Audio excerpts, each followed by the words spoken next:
Joining us now from Capitol Hill, Democratic Senator from Louisiana, Senator Mary Landrieu. Senator, good to have you back on the show this morning. Thank you. You've got a lot going on today. You've got the small business jobs bill being debated on the floor of the Senate, and you've got a group of GOP senators that are threatening to stall the bill if the debt issue isn't addressed. What do you make of that, and is that a fair tactic?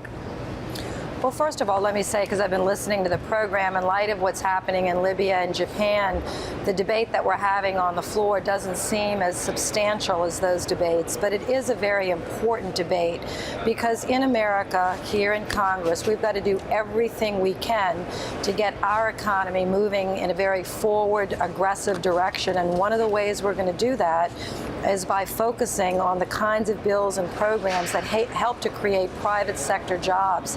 And that actually does help us close the deficit issue and reduce the nation's debt. Because for every job we create, taxes are paid to local governments, state governments, and the federal government. So I don't quite understand the opposition coming from a very small group of Republicans. Broadly, the Republican Party is very supportive of what we're doing.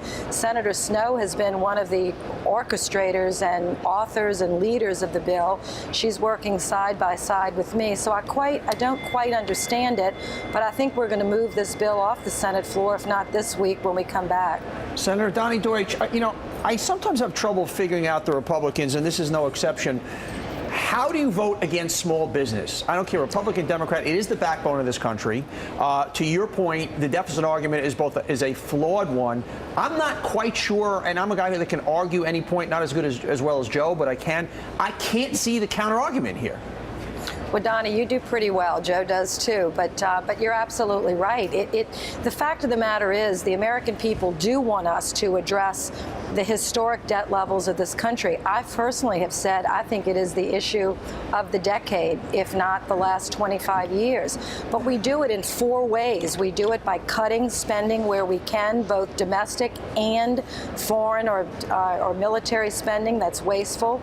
We do it by adjusting revenues, and yes, that may be raising additional revenues. And we also do it by growing this economy and creating jobs. This program, the SBIR program, Small Business Innovation and Research Program, is the largest federal research program for small business. It doesn't really cost the federal government anything. It actually sets aside some of the research and development dollars so that small businesses have an opportunity to show what they can do. And it helps the taxpayer because taxpayers want the best. They don't care whether it's IBM giving it or the little shop down the block. They want the best technology. And that's what this program does. And it's a proven winner. And the one thing I'll say is some people don't think any federal programs work. That's not true. We do have a very fine government here, generally speaking, and there are some federal programs that work, and this is one of them.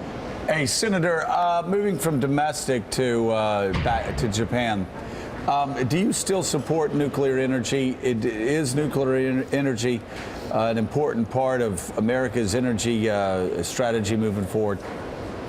I believe it is. I've been a strong supporter of nuclear energy now since coming to the Senate and learning more about it. Pete Domenici, who was my chairman on the Energy Committee, actually taught me a great deal about this and is looked here as the father of the nuclear renaissance in America. The demand for energy is going to be so steep in this world.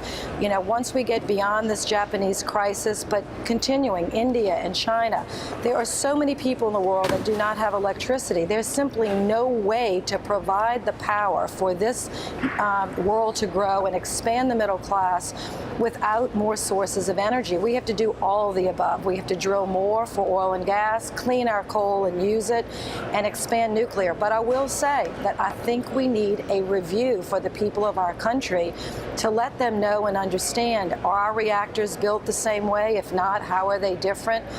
Is it safer? Should we be building on fault lines? The great benefit benefit we have is we're not a small country like Japan. Japan's about the size of California. We have a large landmass. Let's place our nuclear facilities in the places that are the safest. And I think that, with the right practical steps forward, we should continue, but steady and, and clear and careful. Right. And we need to get back drilling in the Gulf, which was a real overreach when we shut those operations down, in my view. John Meacham. Senator, Louisiana is an energy state in many ways. You have 2 nuclear reactors there. What's been your experience with them?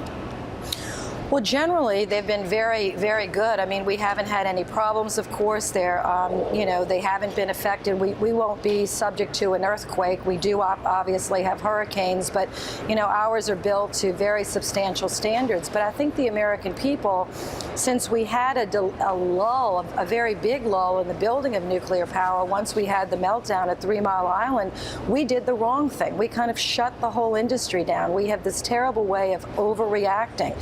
So we've lost some generations of expertise in this field. We're building that back up. We're, advancing. And I think that we need to just continue to move forward. We use about 20% of our electricity comes from nuclear, but we need to build the new technology, the new, more safe, plants as we move forward. And I think that, Japan obviously is going to have to relook at their situation as well. Japan doesn't have the oil and gas that we have. They might not have all the opportunities for wind or other sources that we have. So they don't really have as many options. And America's lucky. We have very many options. We should use them all. Senator, we had an interesting conversation a little earlier. I want to get your take. I don't want to overplay this or play it up like that. You just don't like basketball. We played. You just don't like. Oh, wait, we talking about? No, we weren't going to talk about basketball. I'm sorry, we got back to your house. No, Senator, I was wondering, given the struggles that we faced right now, given what's happening in Japan and Libya, and the budget battle in Washington, is it maybe open game to be a little concerned that the president's at a fundraiser and doing his, what's it called, the basketball brackets for the Final Four. There's on been ESPN, which, by the way, is cable news. Cable. Controversy about this here on the set, and I'm just wondering if it's fair game.